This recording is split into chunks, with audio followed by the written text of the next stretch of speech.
Quero lhe convidar a abrir a sua Bíblia no livro de João, historiador, poeta, teólogo, no capítulo 14, porque no capítulo 14 Jesus começa um sermão, podemos dizer assim. Não creio que todo o sermão dele esteja aqui. Imagino eu, Israel, que esse sermão tenha durado umas 3 ou 4 horas, mas que o historiador João destacou as principais frases, chamemos assim, desse sermão, mas é uma hipótese apenas. Esse sermão vai até o capítulo 16, porque o capítulo 17 começa uma nova circunstância, que é uma oração. O 14 então começa Jesus dizendo que Ele é o único caminho para o Pai. Nesse capítulo 14 ainda, Jesus promete, tão logo Ele parta, nos enviar o Espírito Santo, promessa que se cumpriu, Atos capítulo 2. Jesus nos convida a ter comunhão com Ele no capítulo 15, onde Ele se apresenta como a videira verdadeira, e nós, as árvores, onde estão os frutos, os galhos, onde estão os frutos dessa videira verdadeira. Depois Ele adverte que, por crermos nele como Salvador, seremos odiados pelo mundo.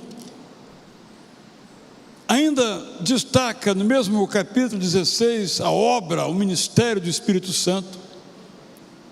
Fala então de que Ele está partindo, mas o Espírito Santo, ao vir, trará a alegria de volta.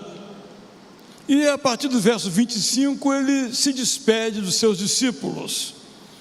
Ele termina então este longo sermão no verso 33.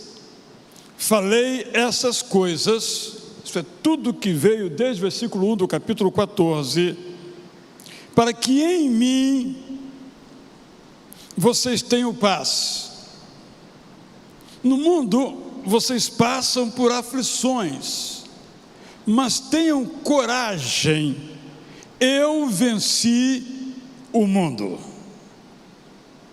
É assim que Jesus termina esse seu sermão, apresentado nos capítulos 14, 15 e 16. E quando ele retoma a palavra, capítulo 17, todo ele, antes de ser preso, ele ora pelos seus discípulos, e nesta oração que vamos tratar a partir da semana que vem, ele nos inclui. Falei essas coisas para que em mim vocês tenham paz. No mundo vocês, disse aos discípulos, diz-nos, passam por aflições. Uma realidade que ele reconhece. Mas eu preciso dizer uma coisa. Essa é a realidade, mas tenham coragem, olhem para mim, sigam o meu exemplo. Eu venci o mundo, logo vocês passarão por aflições, mas também vencerão o mundo. E é muito interessante que Jesus não tinha morrido ainda, quanto mais ressuscitado. Mas ele diz, eu venci. Ele já se coloca na perspectiva do futuro. E eu e você somos convidados a olhar a nossa vida agora na perspectiva do futuro. Darmos um salto para o futuro e olhar para o que estamos vivendo agora. Porque muitas vezes nós vivemos o presente na perspectiva do presente e ficamos aflitos, ansiosos, preocupados. Não tem solução. Mas quando nós olhamos o presente, como Jesus fez, com a perspectiva do futuro, ele diz: eu venci o mundo, nós podemos dizer: nós vencemos também.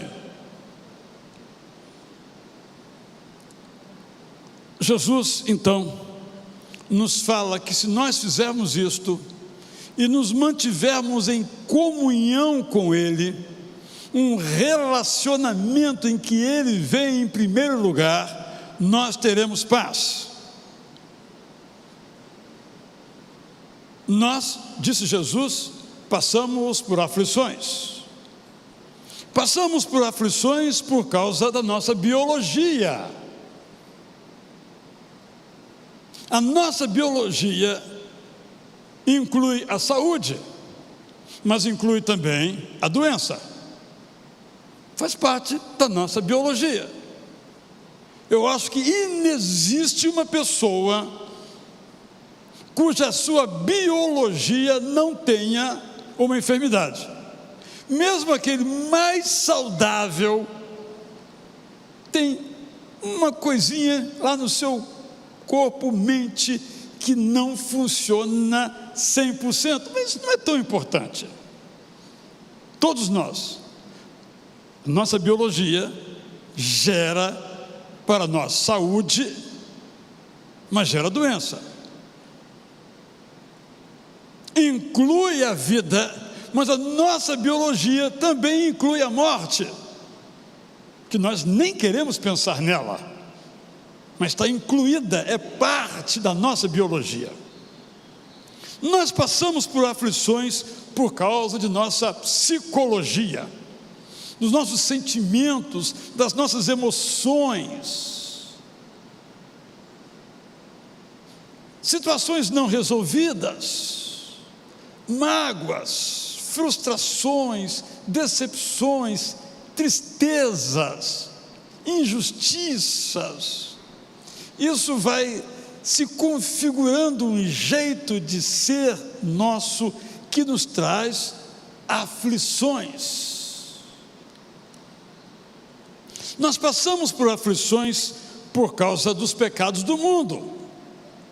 O nosso mundo é cheio de crueldade, e eu nem preciso descrever isto. O nosso mundo é cheio de desigualdade, de igual modo, nem preciso descrever isso. Nós passamos por aflições por causa dos pecados do mundo. Nós passamos por aflições por causa dos nossos pecados. Observem que eu coloquei propositadamente as nossas aflições como vindo de vários fatores, e coloquei em primeiro lugar a nossa biologia, a nossa natureza, digamos assim, e em último os nossos pecados. Por que eu fiz? Porque é muito comum, às vezes, no meio religioso, nós colocarmos o pecado em primeiro lugar, o que leva alguns a acharem que os seus problemas biológicos ou psicológicos decorrem do pecado. Nem sempre. É a biologia. Quem teve um pai com um joelho ruim, muito provavelmente vai ter um joelho ruim, e não é pecado isso, é a genética, é a biologia. Estou falando de algo pessoal e cada um tem a sua aí. Depois, se meu pai não tivesse isso, eu não seria desse modo. É a biologia. Então a biologia ocupa um lugar muito significativo quantitativamente em nossas vidas, mas evidentemente são aflições, nos limitam, mas nós continuamos vivendo. Então, vou repetir, nós passamos por aflições por causa da nossa biologia, da nossa psicologia, dos pecados do mundo e dos nossos pecados com todas as suas consequências. É por isso que passamos por aflições. Mas Jesus nos diz que nós podemos ter paz em meio às aflições. Por quê? Se nós só temos paz quando tudo vai bem, não precisamos de Jesus, porque a paz vem de nossa comunhão com Jesus. Mas tudo está bem, para que Jesus?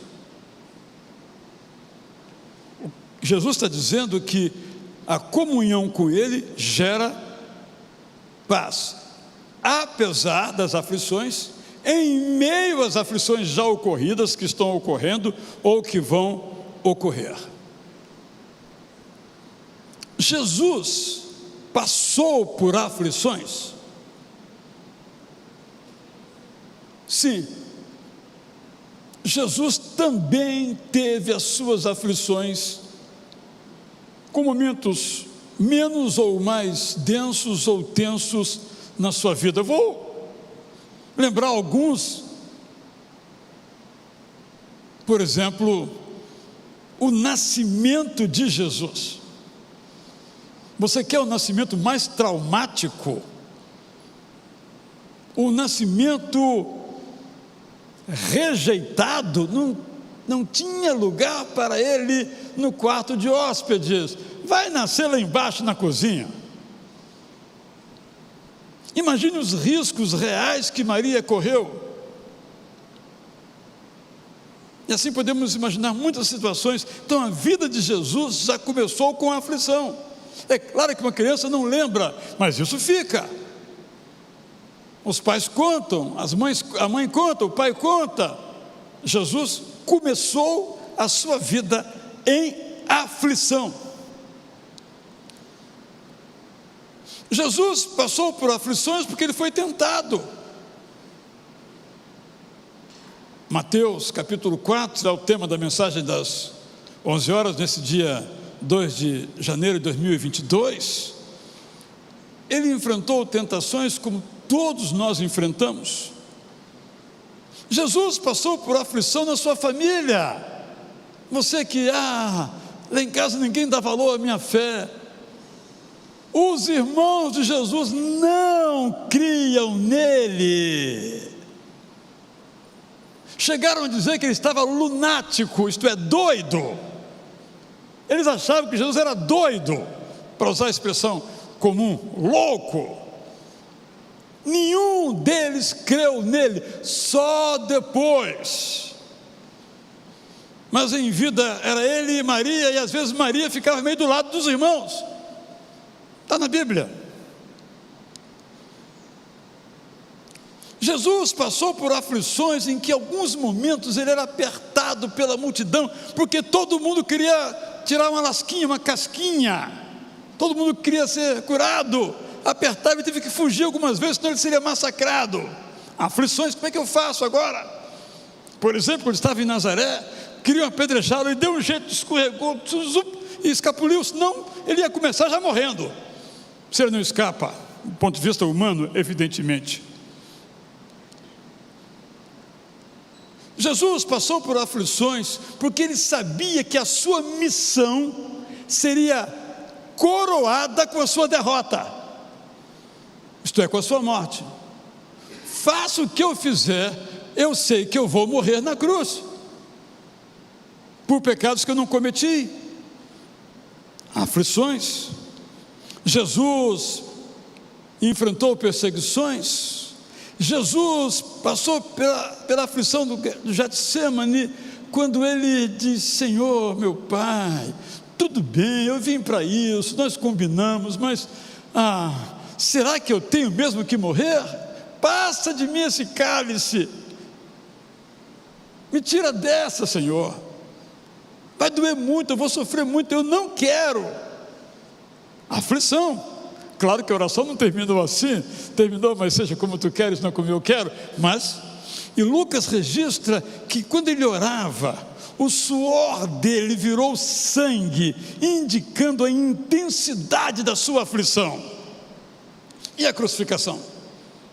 Ao ponto de dizer: meu Deus, por que me desamparaste? Olha eu aqui sozinho. Jesus passou por aflições e morreu, como nós vamos morrer, e ressuscitou, como nós vamos ressuscitar. E eu fiquei pensando, por que Jesus venceu as aflições, ou nas palavras dele, venceu o mundo? Há muitas respostas. Eu pensei em algumas.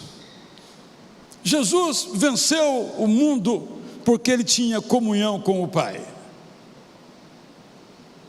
Há até uma grande discussão na teologia, desde os tempos mais recuados, sobre se Jesus tinha uma comunhão tal com o Pai, que o Pai então adotou como filho.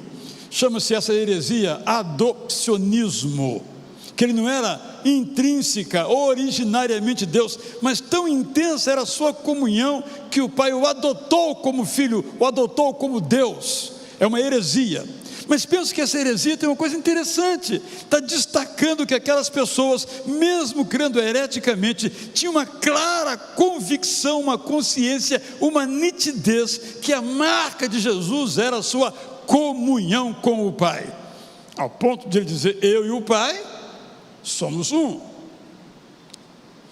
Jesus venceu o mundo, passou por suas aflições, porque ele sabia que era amado pelo Pai, embora rejeitado pelos seus contemporâneos.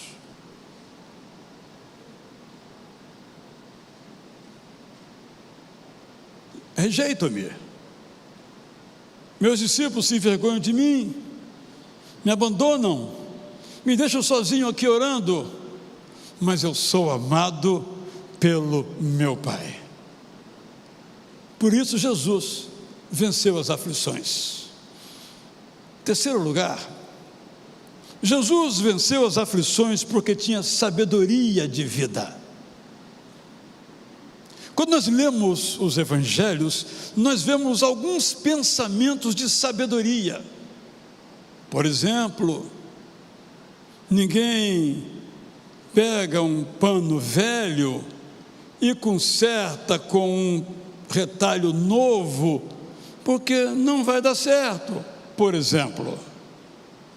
Ou aquele que começa a semear, mas se distrai e olha para trás, não vai semear.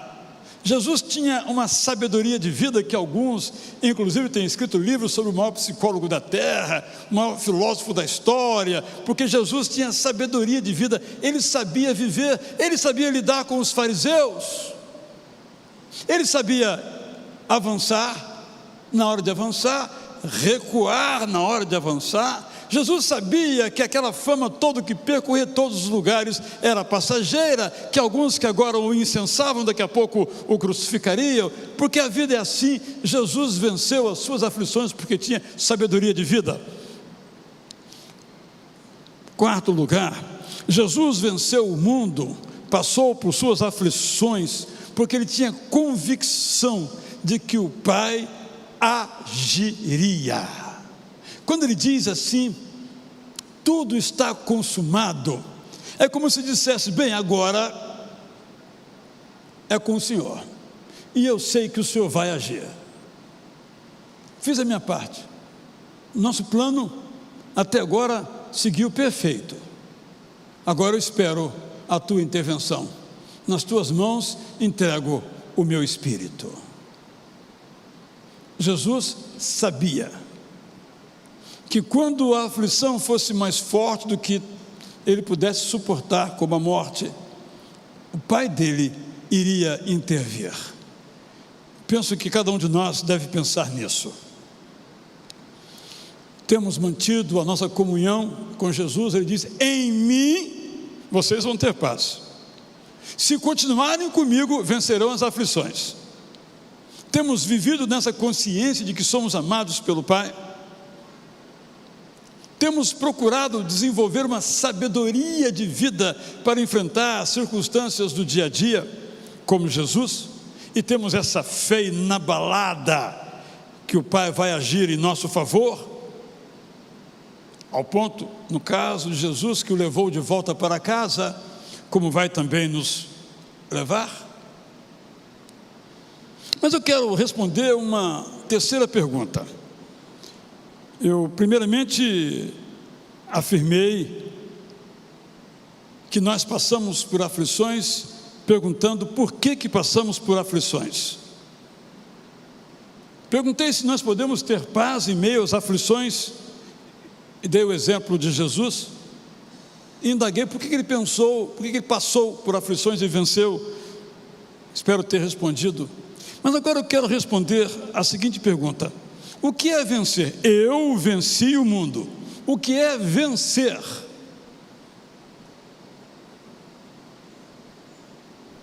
Se nós abrirmos os livros, os manuais de sucesso, sejam eles menos ou mais sérios, nós encontramos lá as regras.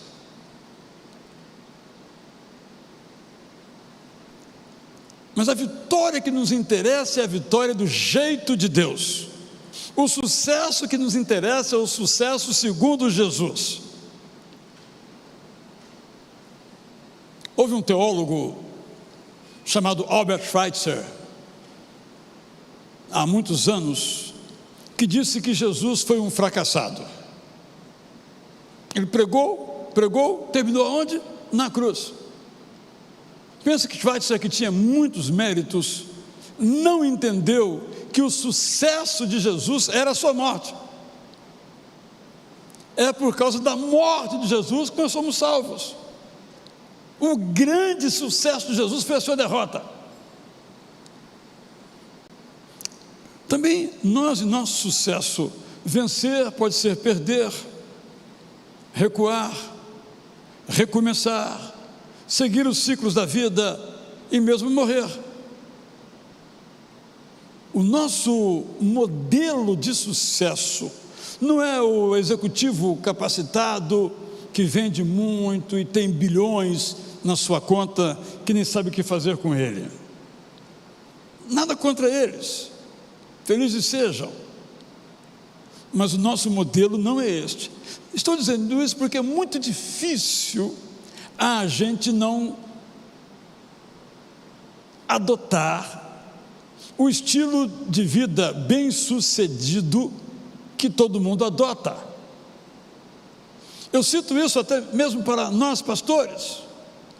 O pastor X começou com uma igreja com N membros e agora tem 50 vezes N. O que é que ele fez para eu fazer igual e ter o mesmo sucesso? É uma tentação, mas não é o nosso modelo. Não pode ser o nosso modelo. O nosso modelo é Jesus. Ser bem-sucedido é ser inspirado por Deus naquilo que nós fazemos. É a palavra dele que diz: vá e vamos, recue e recuamos, fique onde está e ficamos, dê um salto, suba e subimos. O sucesso do jeito de Deus é viver na perspectiva da missão. Eu não estou aqui para ganhar dinheiro, que aqui entre nós, que ninguém nos ouça, é muito bom. Nada contra o dinheiro, mas isso não é a nossa vida. Nós não estamos aqui para ser famosos. É bom ser reconhecido pelas pessoas, ser aplaudido, é muito bom, não vou negar isso, mas isso não me define. O que me define, o que nos define é a nossa missão. Para que estamos aqui? Se nós vivemos na certeza de que estamos fazendo aquilo que Deus quer que nós façamos, nós somos bem-sucedidos, com ou sem dinheiro, com ou sem prestígio, com ou sem reconhecimento. Mas esse não é o padrão da nossa sociedade. Ser bem-sucedido é ter a capacidade de esperar que Deus vai intervir em nossos tempos de adversidades e fazer o que Ele deseja fazer.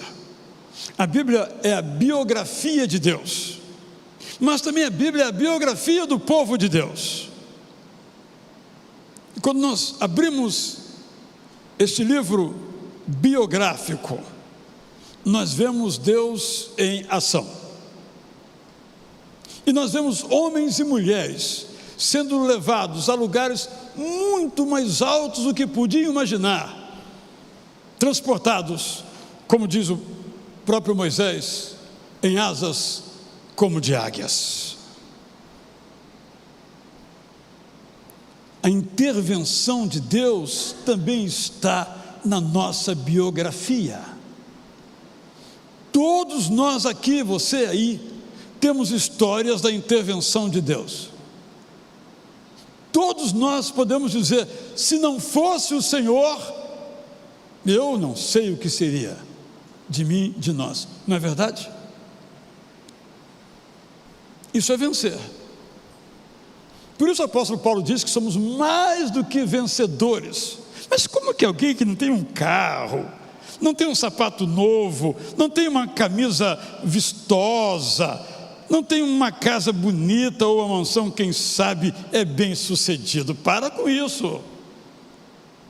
Mas é exatamente isto. Não quer dizer que quem tem isso não seja bem sucedido aos olhos de Deus, mas não quer dizer que aquele que não tem isso não seja bem sucedido, porque o sucesso segundo Deus é outro. Ser bem sucedido, repito, é agir sempre inspirado por Deus, é fazer aquilo que Deus aprova. Se vai dar dinheiro ou não, é o que Deus aprova, é o que interessa. Sucesso segundo Deus é viver na perspectiva da missão. É isso que Deus quer que eu faça. Eu estou no mundo para isto e é isso que eu vou fazer. Sucesso segundo Deus é saber que Deus vai intervir, confiar, Ele vai intervir. Agora eu quero responder a quarta pergunta e os irmãos vão me ajudar. Vão cantar comigo. Fiquem tranquilos que eu vou cantar bem baixinho, não vou atrapalhar ninguém. Porque eu vou responder a seguinte pergunta: como é que nós vencemos? Nós vencemos como Jesus venceu. Como Jesus venceu? Mantendo comunhão com o Pai.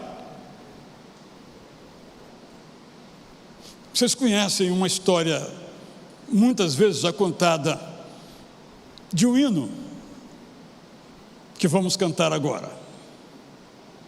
A gente sabe o quão dilacerante é a perda de um querido em nossa família. Esse homem não perdeu a sua esposa apenas, perdeu a esposa e os filhos no naufrágio. Mas esse homem tinha comunhão com o Pai. Não sofreu menos do que os outros.